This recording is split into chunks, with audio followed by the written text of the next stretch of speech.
On a Friday, we got the Friday edition, and look who is finally back. We're back, baby. He has left me high and dry since Monday. I know. It's been one of the longest weeks of my life. I'm sorry. Listen, Tuesday, I got the call to the bullpen to do morning show. Yeah. And then Wednesday, Thursday, I take a little me time. Well, now we got the closer here. Now we got the closer back. You did some long innings there, Ross. I did. You gave me 8 good innings, solid. The ERA is not looking good right now. Got through 180 pitches, but you got ERA of 6.4. As long as we've scored 7 or 8 runs, man, that's all that matters. We get the dub. Welcome to it. Welcome back. It's a good forecast to be a part of. I will say, sometimes we're getting in here and we're forecasting winter weather. We're getting in here, we're forecasting thunderstorms, but we got some good news for you, I think. Overall, there are a couple of hitches in the giddy up, so to speak, that we'll tackle with you. But overall, pretty decent weather coming up. Yeah, I mean, if you got outdoor plans, I think you're gonna like what you see out there. This is time to we've earned it. We've been through some really, really cold times. We haven't been able to be Floridians lately, and now we can be Floridians again. Yeah, I was thinking yesterday, like next week is a prime example of why people move to Florida for the winters. There you go. Down here. We're back to it. Yeah. We had a little sample of it a few weekends back when we were touching 80. Which is a bit of a cruel tease. Was. You give us a little taste of warmth, yeah. You just throw us back down in the cold old dungeon again. Not great. Harsh. But we're doing pretty good. In Waycross in the mid-60s up there at 66, so that would be about seasonable. We're still running a little below the normal temperatures, but considering where we have been, even yesterday was just kind of one of those soft sort of days, overcast and then breezy. Oh, yeah, yesterday was downright cold. It was cold. Yeah, like we hit our high before dawn. Yeah. And then we were pretty much just dropping through the 40s the rest of the day. Wind chills in the 30s. Yesterday was just a little personal note. So I was, I was just a homebody the last couple of days, just getting the honeydew list done, doing some knick-knack paddywhacks around the house. Give a dog a bone. Give the dog a bone. Bernadette was happy to have Dad home the whole time, a couple of days during the middle of the week. But of all the things I did on the honey, what I forgot to do was take out the trash. So trash day is Thursday in my neighborhood. I forgot to do it. That doesn't surprise me. I've spoken to your father-in-law before, and he shared that with me before. He knows. Yeah. Sometimes I forget, and then I have to put all the trash in my truck and then go to the dump. But this didn't happen. So I knew I forgot. They're always there before sun comes up too. Like they come early, and I heard the. They come Thursday morning or Thursday morning? Okay, very early Thursday morning. Beep, beep. I heard it, and my wife said, we're getting the kids ready for school. It's about 6:15 in the morning, and she says, "Did you get the trash out?" And I had that moment of panic, and at that point, I'm still in my morning clothes. I'm not dressed for people yet. Still in some shorts. I won't ask what the morning clothes are. Some shorts and a little tank top. Okay. Not dressed for cold, and I busted how low of a pretty deep okay. Pretty deep cut. We're deep cut. Okay, it's just a little undershirt, and I sprint out there, and like a sack of doorknobs hit me with that. The wind just came right rushing in. I was like, oh man! And then the grass was just a little dewy. I don't know if it was from my neighbor's sprinklers, and I'm trudging. It was just and then you were cutting glass out there. Just unbelievable. Yeah, at full attention. Yeah, had me, but I got the trash out. And that's what matters. Oh, so you did get it out in time. I got it out. Oh, good for you. Ultimately, winner. We made right. it. But I did have to ask the guys. They had gone past my house. I said, "Do you don't mind just taking this can?" They were cool about it. So come Christmas time, got to leave the tip.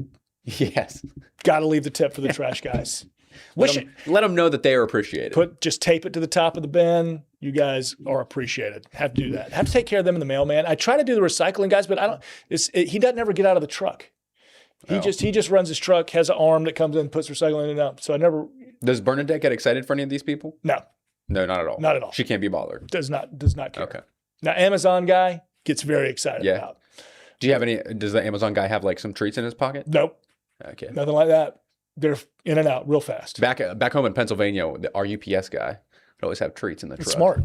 Now that's self-care too. We'd have to be careful though because our dog loved to just hop up into the vehicle. Oh, sure. And we were always like, please check and make sure you don't take our dog by accident because he would like deliver the package and he would look back up and our dog was sitting in the driver's seat. Oh, that's funny. And we're like, yeah, you're going to have to come back down. Come back home. I know he's got treats and this is going to be a fun ride, but you can't take it. Very dry. So we mentioned the dew points, and this is going to allude to the fire danger that we're going to get to in our forecast. With the dew points so low, we're talking 25 to 35%, relative humidity. And anytime you've got that coupled with the drought conditions we've had, plus these winds, I mean, look at Lake City, breezy. Downright windy in Lake City and gusts up and over 30. So you get 15 to 20 mile an hour winds with 25 to 35% relative humidities and drought condition. We've got some serious thoughts for burns. So we got the red flag warning in place. Yeah. I'm not sure if I've had a red flag warning here since I moved to the First Coast. I don't know. Have we had one in the past 2 years? I can't think of one. Yeah. I can't think of the shade of fuchsia or pink or whatever on the map. They're like T shoes. Yes. Oh, they are. Shout out to T and the sweatshirt. And actually. The sweatshirt. Wow, she's on point. All pink today. She just knew. It's not quite the hot pink of my tie, no. But yeah, I don't see the red flag warnings too much. So essentially, what this means is, there are burn bans out there.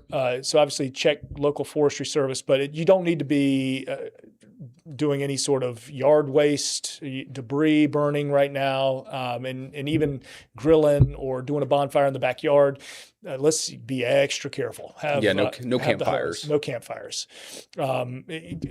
Especially that, I mean, thinking about where you would be camping, out in the middle of the woods somewhere, you're not going to have access to easy firefighter availability. So yeah, heads up, just extra careful these next couple of days because of the burn issue, and it's real. I mean, we've seen the wildfires already.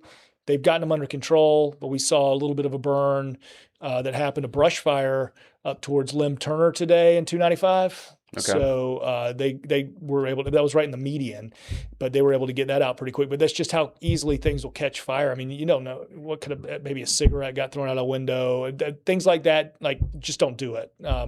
Especially if that lands in the grass of a median or something, you can start a brush fire pretty quickly. Or even like I've seen some people mowing, which most places don't need to mow, right? Because the grass is generally dormant at this time. But like my apartment complex, for example, they have the landscape guys, and the crews come in, once a week, and they'll still, mow some sections. Sometimes those blades will hit a rock or something, and will actually fire up some sparks, or just that dead dry grass up underneath gets heated up enough that it can start at least a grass fire that turns into a bigger brush fire or something like that. So yeah, certainly just be mindful of what you're doing out there. The drought conditions got updated yesterday, Lew. It's a new map. The extreme now pretty much expanding up and down I-75 and kind of up towards the western and northwestern part of the Okefenokee. So a lot of this is just due to the lack of rain that we have gotten. I made this graphic yesterday and have just updated it here today. So between September 1st and now, so about the last 5 months and some change, we should have seen about 20.25 inches of rain. That's what we should typically see in, that 5 month span. Whereas this year, we've only picked up almost 8.75. So less than half of what we should see. That's putting us pretty much at an 11.5 inch deficit for the past 5 months. If you think about it, I mean, we're missing out on a full foot of rain, essentially. And of course, September, if you're going back to September 1st, some of that month, generally, you're still kind of within that wet season. You talk about tropics and in October, it generally a little more dry. And then the rest is that dry season. But nonetheless, we should still be picking up more, and like Ross is showing us here, just about a foot below normal. So leads to your fire threat. Oh man, that just makes my eyes kind of already start kind of clouding up a little bit. With the smoke? Yeah, we've had a few pretty brutal wildfire seasons, where we've seen the Okefenokee kind of burn. We've seen some out on the west side, a couple of different, but usually we're talking about this we've seen it in summer months where it's hot plus hazy and with that low humidity, and we're up to that, critical fire risk. Yeah, and we'll keep it pretty high through the end of the weekend and even into next week. So elevated to near critical. It won't be nearly as windy next week, but certainly doesn't look like we're going to have any fire relief in sight or drought relief in sight, just because no rain chances over the next 5 days. So very, very limited rain chance, even in the 7-day forecast. Let's take a quick break, and we'll kind of dive into that. And stay with us. We'll be right back.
welcome back. Big weather headline. Ross was about to give me some life advice. I was. We were talking about gym life and working out. What did you do today? I ran. You ran us, Yeah. right? Yep. You and Enzo got out after it. Yeah, Enzo and I, when we went back out to the trail, we ran the first 3 miles, walked the last 2. Nice. But it was pretty good. I was proud of him. Yeah. Because, I mean, it was chilly out there, so he doesn't get as overheated and tired out. But he was a trooper the whole way through. So how was the weather, though? I mean, so you're a little bit cooler this morning? Yeah, the first mile was pretty cold. What time were you out there? 9 a.m. Okay. So Yeah, so we probably in the 30s still, or? Yeah, like upper 30s, and then by the time we wrapped up, I think it was maybe in the mid 40s. But yeah, it was. I didn't wear leggings this morning. I went just shorts, and it was certainly a bit cold. Chilly. Yeah, the hands get cold too because I don't have hand warmers or gloves or anything like that. But I got real heated. We finished the run, right? Your body's all warm. Yep. And the first mile, then after that, we were just walking. So this is mile 4. You feel good. That last one, though, as you start to lose some of the body heat, and then you're just wearing wet clothes. Yeah. And the cold air, I was like, oh my gosh. Got chilly. I had to kind of get a little jog going again because I'm like, yeah, I'm a little chilly out there. Yeah. But Yep. Listen, I gotta get to your level. I gotta get Bernadette out. you do. Yeah. She'd have a big time with that. I think you need to put her in a carriage, a little stroller. Oh, she'd want to run. Which She'd want to do that for 30 seconds, but the minute she saw another dog, she sees Enzo running, she's going to want to just take off. Take off? Yes. Yeah, she's a little dart. Take a look at our big weather headlines. So kind of what we're talking about. Of course, we've just kind of danced into that fire threat, but abundant sunshine all weekend. I think it was still some cool morning, especially Sunday morning. Yeah. We got a little dry, cold front that's going to cross and make things breezy for Saturday. If nothing else, just kind of a wind shift and then but cold air kind of comes in by Sunday morning, but warm up by the next work week. Certainly something to look forward to. As you wake up Monday morning and then through the rest of next week. But yeah, at least for tonight, we're in the 60s out there right now. We'll start to cool off into the 40s. It's not going to be nearly as cold tonight, Lew, as we have seen some nights this week. So mid 40s for you folks out at the beaches. Low 40s are in and around most of Duval County and Jax. And then inland areas, perhaps lower 40s. Might have a few isolated spots that perhaps reach the upper 30s. But I think, as you can see there, the vast majority of us going to be in the 40s tomorrow morning. And then about a 20-degree range tomorrow afternoon. So not as wide of a Yep. temperature range. Some of that is going to be because of that dry, cold front that's going to work in from the north kind of very, very early tomorrow. So a northwest wind pull in some slightly cooler air, but really a dry air yet again as well. As you combine the dry air and the breezy conditions, that's why we're still going to have the pretty high risk of wildfires out there yet again tomorrow. And you saw kind of out towards the beaches a little, maybe a little cooler. So you're going to be wanting that warmth, but just a little chillier right there along the ocean. Winds do start to, I mean, by next week especially, winds start to die down, which help us out with the fire risk. But our relative humidities, there you go, in that 25 to 35% range inland. So that gets us into that critical and some even extreme level. Sporting Jacks back home Saturday. Yeah, they are. Had a little homestand. Game 2 of the season, I believe. Yep, ready to go. Just dry, plenty of sun, and then by the second half, I'd have a little jacket for you. For the final 45? Final 45. Yep. You like that terminology? Second half. Trying to impress you here with it's impressive. my knowledge. It's fine. Final 45. A little chilly. There's a look at Sunday morning. Lou, you talked about perhaps a cold start there to Sunday morning. Freeze watch in place. I feel like by this point, we're hardy northerners now. Okay, thank you. Okay, I didn't want to say this, but I'm like, do we at this point in the year, at this point in the winter, do we need to put out another freeze watch? I think their hands are tied. Like I think they've got to put it out if it looks like there's going to be 32 and below, right? Yeah. But it's like one of those. It used to be you get your first hard freeze and then you're just kind of done. You know, first one of the winter, you're just kind of done. They don't do. I think they do hard freeze warnings anymore. No. Back a couple of years ago, they changed a lot of so at this point though, we're used to it. Yeah, it's going to be cold Sunday morning, but we've been through worse in the last couple of weeks. Very much I mean, so you're talking about, maybe mid 30s, Jacksonville. So that freeze watch, which will become a warning, is primarily west of Duval. I mean, maybe far west side of Duval, to Baker and Columbia County, and then up to Charleston County. Just a few of us will see the freeze. And yeah, frost could still be an issue, but I think if you've gotten this far through winter and you've made it with your plants, there's nothing that's going to sneak up on you. And I think at this point, kind of based on what the temperature trend is looking like, this might be. I mean, it has the potential to be the last freeze. Could be. Yeah. I'm not saying it will be. Climatologically would make sense. I mean, February 15th is like, we've seen about 70% of you get like that 30% of all freezes, happen after February 15th. Around here. So chances are after we get through Valentine's Day, you can start thinking about maybe planting. Our buddy Tim used to always say, wait till St. Patrick's Day, which is maybe a little conservative, but safe. I mean, because you get through St. Patrick's Day now, but I mean, if you wanted to plant a little earlier, kind of that March 6th date is also another important one, because then now you're talking about 90% of freezes would have occurred, and you're really looking. It would be an outlier to see it, but I think we would keep our eyes out once we get through Sunday and we get into next week. We're going to have a stretch of temperatures above normal, and then what would happen is if we get one of those freezes that sneaks up after like a week or two of being, because we're looking at 8 to 14 days, like, Climate Prediction Center has our temperatures, being above normal in the long range too. Yeah. You get one of those freezes that sneaks up, in like 2 weeks time after having these mid upper, then you put the watch back out. Yes. And then you kind of. when you haven't had one in a while. Haven't had one in a while. But I'm like, we've just had a widespread hard freeze 4 or 5 days ago. The extreme cold warning, for heaven's sake, which has never happened in anything like that since really 2014. So I mean, this has been one of those winters, 8 consecutive days of freezing, which tied a record. So we are hardy, well built North Floridians at this point. We got this. So You're we built saw that different for the cold. Right, we are. We got all the clothes now. So we saw the Super Sunday forecast. Any football parties you're having, do them inside, because it'll be a little bit chilly by the time you're getting into Sunday night. There's your Super Bowl party forecast.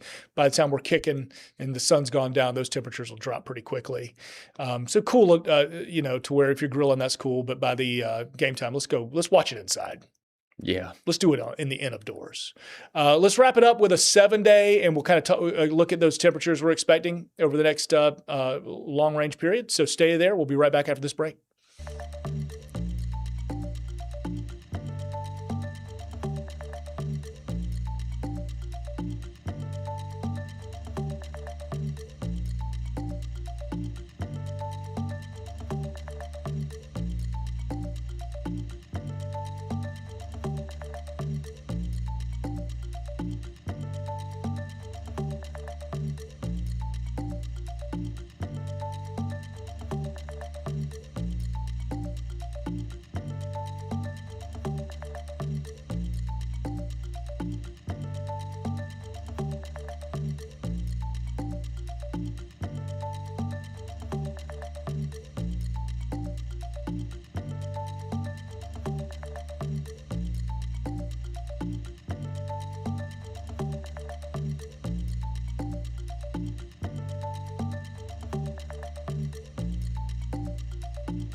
Welcome back, everybody. This is the last pick'ems of the season. We went through on the line. Yeah, well, we went through the whole college season, right? Yep. Lew's already paid his dues for that. He wore the Penn State jersey last Monday. Pay my debts. We've done playoff pick'ems the whole way through, and now we just have one final game left to pick. Now, I've already won. Yep, you're good. You don't have to wear the grill. Yeah, I'm sitting pretty at 8-4, but Lew and Rachel, who is getting ready for the newscast, both sitting at 6-6. Yeah. So whoever gets the Super Bowl wrong will have to wear the grill, Trevor Lawrence grill. And the cool thing is, we did not pick the same team. You did not. We picked different teams, and now I'm scared because obviously smarter sports people than me both went with the Seahawks. I think New England gets it done, and I'm maybe hope casting that now because I don't want to wear a grill and a stream. I think Rachel would look a lot better with that. Now, though she didn't agree to this. Well, I told her though. So she was like, okay. She was in. Yeah, okay, because she wasn't here the day that we said the bet. But she's in. Okay, good. No, she's in. If you want to submit your picks, you're in. You're in. You're into the wager. Yeah. No, I do want to ask you. Did you pick New England? No. I picked New England because not because. So before you came in today, you were going Patriots. Because you had it hidden. Well, I tried to. You did. I made the pick with my eyes closed, and then I looked over and I saw that y'all's pick. Okay. So I was like, okay. Why are you going with New England, if I can ask?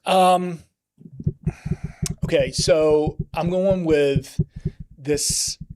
So the last time these two teams played in the Super Bowl, Pete Carroll kind of made the blunder of all blunders and decided to throw it on the 1 yard line. Run it with Marshawn, Pete. Run it with Marshawn. Because Marshawn just about scored the previous time. Now, who knows? Tom Brady might have had enough time. That's true. If Marshawn scores right there, he would have had like 40 seconds.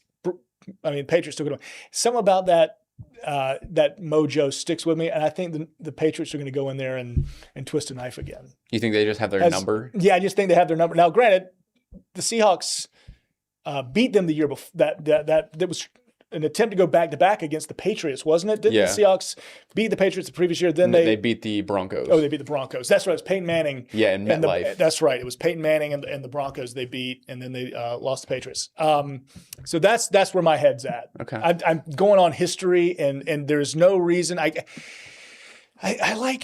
do like Drake May, and the name Sam Darnold. I know it does make you think, like, is Sam Darnold really going to be a Super Bowl champion? Is that Right. possible? Like, that doesn't sound right. But they're such a good football team to where you guys are smart and I'm just rolling the dice, hoping I don't have Now to we worry know about- who our assistant news director Neil was going with. He's Oh, worn yeah. a He's worn a Seahawks jersey every for single a day month. this week. Yeah. Yeah, I mean, so if he sees the stream, he's going to be mad at me. But we've always got the Gamecocks. We both went to South Carolina, but he's a Seahawks fan. And listen, I don't have anything against Seahawks. I don't know, just something's biting me on it, and it's probably going to end up biting